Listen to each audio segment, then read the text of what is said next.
everyone, and welcome to Season 7, Episode 30 of Pro Wrestling's Top 50. I'm your host, Travis McNeil, and today we continue our countdown of the top 50 matches in CHIKARA history with match number 21 on our list, which is the match between Eddie Kingston and Tim Donst from the CHIKARA Bruised event held on October the 26th of 2007. So this is probably not the match you were thinking it might have been if you looked at the thumbnail and video description really quickly, but it is the much anticipated rematch to the classic beatdown that these guys had earlier in the year of 2007 in Wallingford, Connecticut.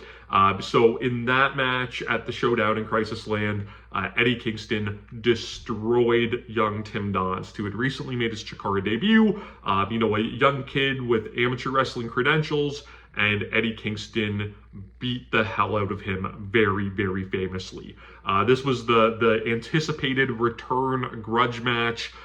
This match, when I watched, both of those matches for the project, this one maybe bell to bell is a little bit better, but it doesn't have that shock and awe aspect of it, and this match can't exist without that first one having happened, but it really is, it's so great. And if you're gonna watch these matches, watch them back to back.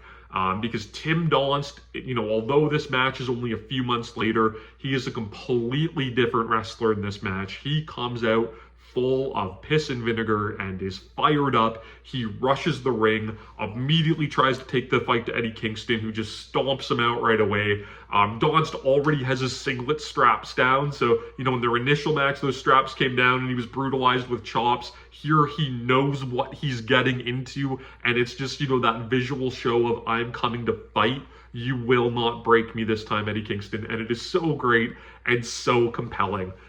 This match is absolutely brutally stiff. Slaps and forearms and chops and headbutts and just disgusting. Eddie Kingston beats Tim Donst maybe just as badly as he did in the original match, but the difference here is Tim fights back. He gets all of these takedowns and double legs and fights back with his own slaps. And like I said, you can just tell, this is a kid that is no longer scared. This is a kid that felt that he was taken advantage of in that first match, and he's worked hard to confront that demon and go back to fight that bully. And that is exactly what he does in this match. And Eddie Kingston, one of the best performers of all time, so versatile. This is a dude that can come across as aggressive and scary, which he does in this match, but he's also, an incredible heel that, can cower and, show that he's scared. And, to do both things in the same match and make it work is just shows how incredibly gifted he is as a professional wrestler. And he does that here. He cowers when Donst brings the fight to him, almost worried that someone is standing up to him.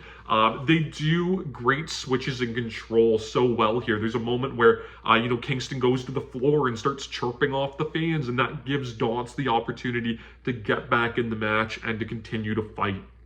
I could talk all day about the 6 strikes in this match, but it's got brutal slams and suplexes too. Eddie Kingston hits like this sick dragon suplex with like a bridging pin in this match, which, I love. You don't see, a dragon suplex hold very much anymore. Generally it's a release. So again, really cool to watch going back. Kingston just drops, Donst every chance he gets, and it leads to this big moment late in the match where in their original match in Connecticut, Kingston took Donst out with this brutal lariat on the floor that Donst just took this disgusting back bump on the concrete off of, and it led to this big moment where the crowd had to rally him to beat the count.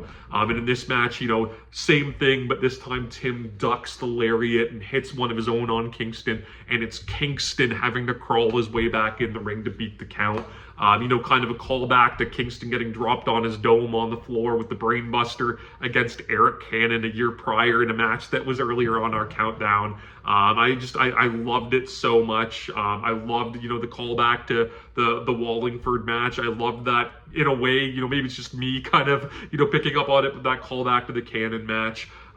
which was a match where Kingston was really trying to establish that he was a good guy, only to, a year later be back on that bad path. But for a moment, show that glimmer of him needing the support and him needing to rally to break that 20 count to stay back in the fight. Kind of going into the end of this match, Donst gets a really good roll up for a near fall, which was kind of the big near fall he got in the Connecticut match. He's able to fight off a backdrop driver. He hits two sick regal plexes that now he's getting near falls off of Kingston. He gets an STO, which was his big near fall in the first match. He actually got that really early on in this match that I forgot to mention.